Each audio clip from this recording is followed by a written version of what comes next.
Hello students. Next topic is enzymes.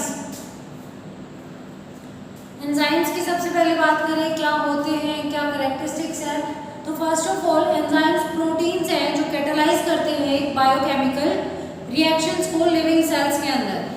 इसलिए इनको क्या बोला जाता है, बायोकैटलिस्ट भी बोला जाता है इनको।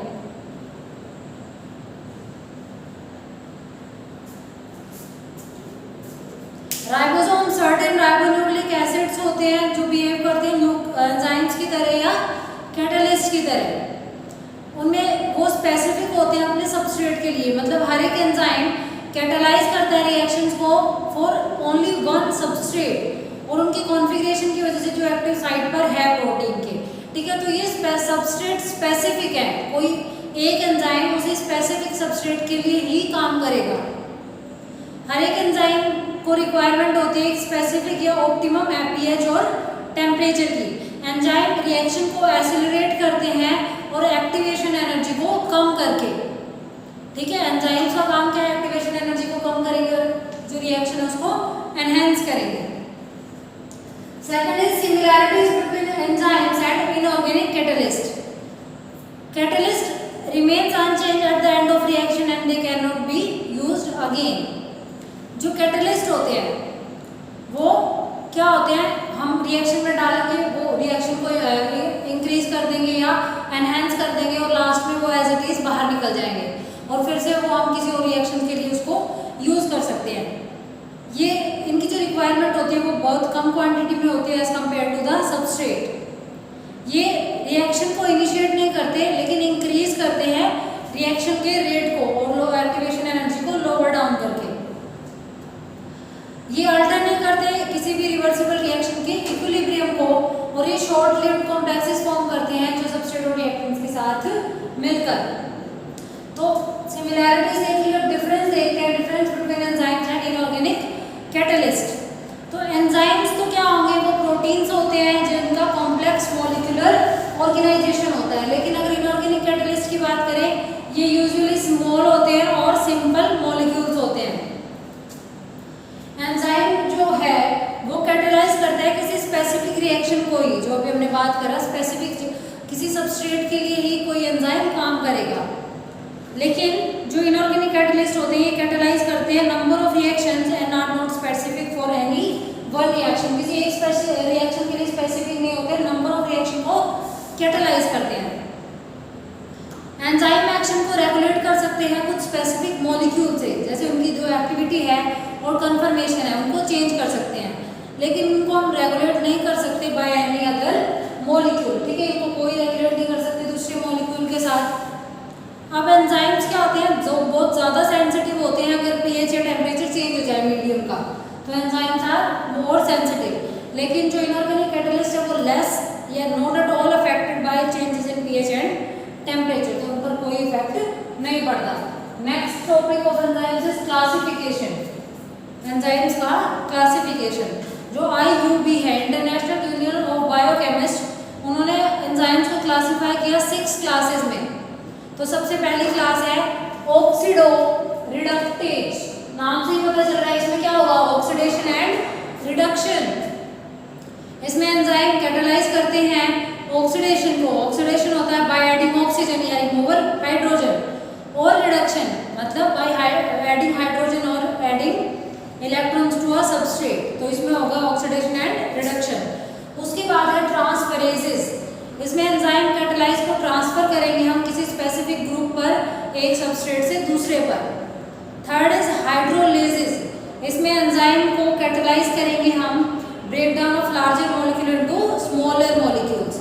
तो हाइड्रोलिसिस में क्या होता है, जो कॉम्प्लेक्स मॉलिक्यूल्स होते हैं उनसे ब्रेक डाउन करके स्मॉलर मॉलिक्यूल्स में कन्वर्ट किया जाता है। फिर है lyases. Fourth class is lyases. ये एंजाइम कैटालाइज करते हैं किसी स्पेसिफिक कोवलेंट बॉन्ड की क्लीवेज से, और उससे क्या करते हैं, कोई स्पेसिफिक ग्रुप रिमूव कर देते हैं without the use of water. उसके बाद है क्लास 5 आइसोमरेजेस। ये एंजाइम कैटालाइज करते हैं rearrangement of atoms in a molecule to form isomers. तो ये क्या बना देंगे, आइसोमर्स बना देते हैं। Next class is and last is class 6 लाइगेसेस।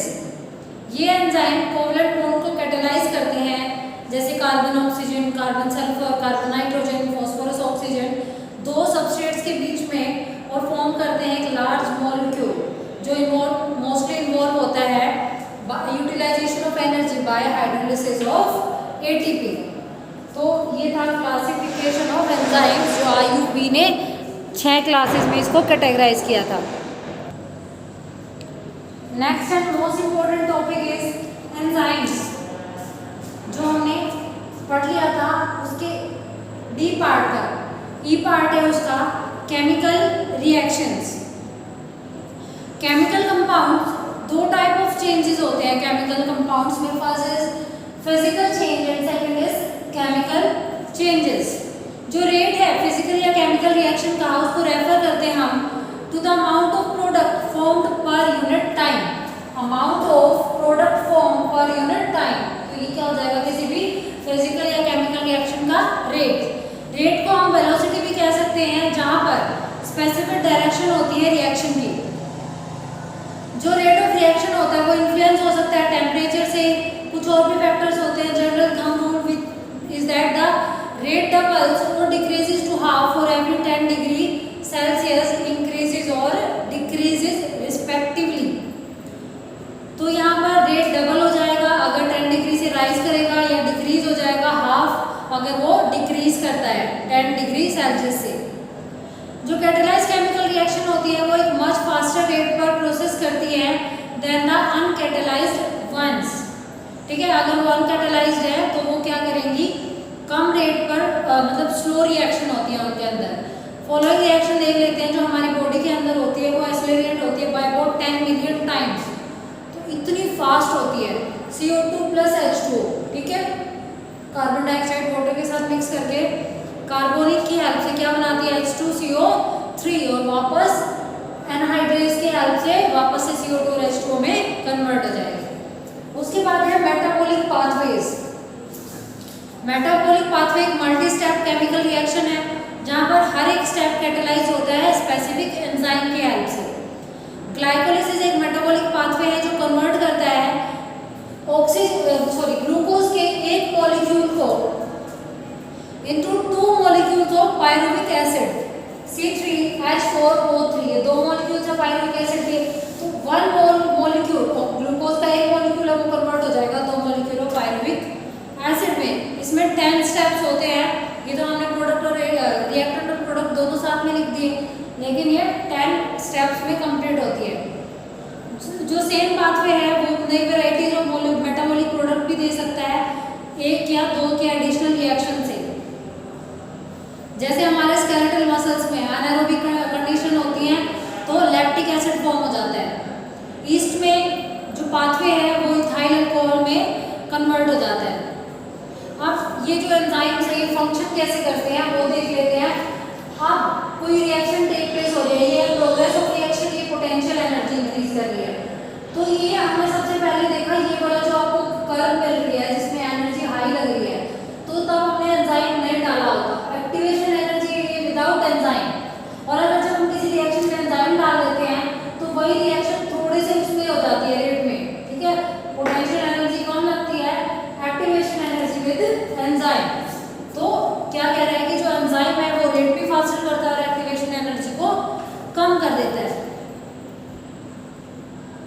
सो यही था सबस्ट्रेट और प्रोडक्ट की रिएक्शन में। यहाँ पर हमने क्या लिया, सबस्ट्रेट लिया है, रिएक्शन होगी और यहाँ पे हमें क्या मिल जाएगा, प्रोडक्ट मिल जाता है। उसके बाद है नेचर ऑफ एंजाइम एक्शन। हर एक एंजाइम जो हमने ई से रिप्रेजेंट करते हैं उसमें एक सबस्ट्रेट होता है, binding site in a molecule, और उसको हाईली रिएक्टिव होता है। एंजाइम सबस्ट्रेट कॉम्प्लेक्स बनाएगा। तो हमने बोला एक एंजाइम होता है जो किसी स्पेसिफिक सबस्ट्रेट के लिए ही बना होता है, तो वो क्या बना देते हैं, ES complex, enzyme substrate complex. Complex एक शॉर्ट लिव्ड होता है क्योंकि जो सबस्ट्रेट है वो डिसोसिएट हो जाता है प्रोडक्ट में। This result in the formation of enzyme product complex. ये थोड़ी देर के लिए बनता है, इसके बाद सबस्ट्रेट किसमें चेंज हो जाता है, एंजाइम प्रोडक्ट कॉम्प्लेक्स में। ज्यादा हमें प्रोडक्ट मिल जाता है। तो अल्टीमेटली अनचेंज एंजाइम रिलीज, तो हमें ऐसा कैसा एंजाइम वापस मिल जाता है। फिर क्या आते हैं, कुछ फैक्टर्स आते हैं जो एंजाइम एक्शन को अफेक्ट करते हैं।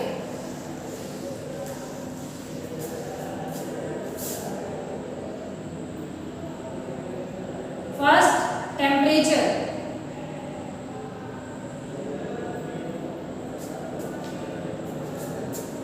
एंजाइम जनरली फंक्शन करता है एक नैरो रेंज ऑफ टेम्परेचर पर, ठीक है।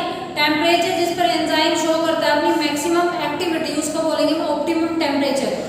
उससे कम या उससे ज्यादा एंजाइम क्या हो जाएगी, एंजाइम की एक्टिविटी डिक्रीज हो जाएगी। लो टेम्परेचर पर एंजाइम इनएक्टिव रहता है और अगर हाई टेम्परेचर हो गया तो डीनेचर्ड हो जाएगा, ठीक है। फिर है पीएच।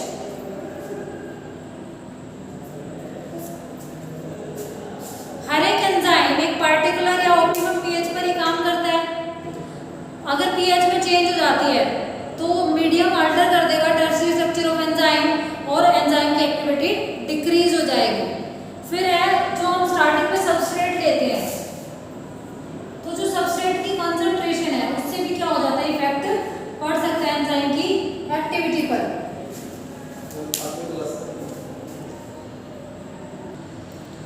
सो जो सबस्ट्रेट की कंसंट्रेशन है वो भी क्या करेगी, इफेक्ट डालेगी एंजाइम की एक्टिविटी पर।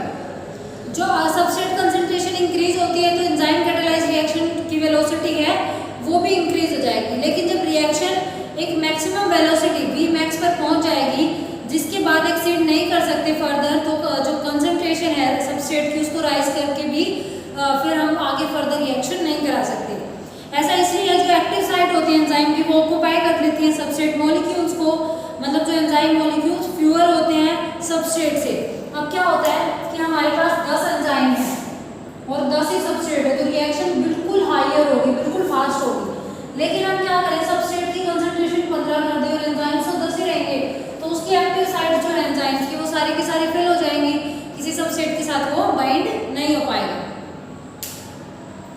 उसके बाद है कोफैक्टर्स, ये काफी इंपॉर्टेंट है कोफैक्टर्स। ये सारे इफेक्ट्स हो चुके हैं, इफेक्ट्स में लिया, उसके बाद एंजाइम्स में है कोफैक्टर्स।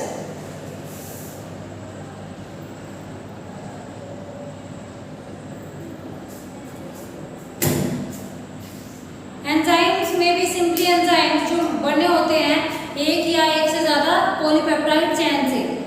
जब एंजाइम में कोई नॉन प्रोटीन मोइटी होती है उसके पेप्टाइड पॉलीपेप्टाइड चेन के साथ, उसको बोला जाता है कॉन्जुगेट एंजाइम या होलो एंजाइम। तो होलो एंजाइम क्या हो गया, एक non protein moiety.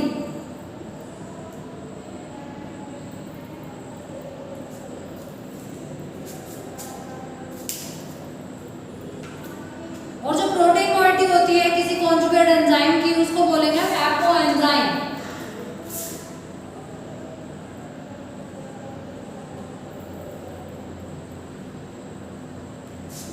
Protein moiety जो नॉन प्रोटीन मोइटी है कॉन्जुगेट एंजाइम की उसको कोफैक्टर बोलेंगे। कोफैक्टर बनाता है प्रोटीन कैटालिटिक एक्टिविटी को, तो इसको बोलेंगे हम कोफैक्टर। जो नॉन प्रोटीन मोइटी होती है, यहाँ पर 3 टाइप होते हैं कोफैक्टर्स के और उनको वो है, पहला prosthetic group, second coenzyme and third is metal ions. तो सबसे पहले प्रोस्थेटिक ग्रुप को देखते हैं। प्रोस्थेटिक ग्रुप ऑर्गेनिक कंपाउंड होते हैं जो टाइटली बाउंड करते हैं एपो एंजाइम के साथ, तो इसके साथ प्रोटीन पार्ट के साथ बाइंड कौन करता है, प्रोस्थेटिक ग्रुप्स, और उसको कैटालिटिकली एक्टिव बना देते हैं। फिर है कोएंजाइम। कोएंजाइम भी ऑर्गेनिक कंपाउंड है लेकिन बाउंड होते हैं एपो एंजाइम से सिर्फ तब जब कैटालिसिस करना हो, during the course of catalysis. जो उनका एसोसिएशन एपो एंजाइम के साथ सिर्फ ट्रांजिट है या लूज होता है। कोएंजाइम सर्व करते हैं as a cofactor in number of various enzyme catalyst reactions. Last में बचे मेटल आयंस। मेटल आयंस में क्या होता है, काफी सारे एंजाइम्स को रिक्वायरमेंट होती है अपनी एक्टिविटी को सर्टेन मेटल्स आयंस की, ठीक है। अपनी एक्टिविटी के लिए मेटल आयन की रिक्वायरमेंट होती है जो फॉर्म करते हैं coordination bond with the side chain of active site as well as one और more coordination bond with the substrate.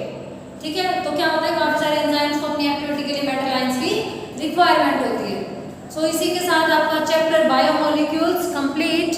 Thank you so much.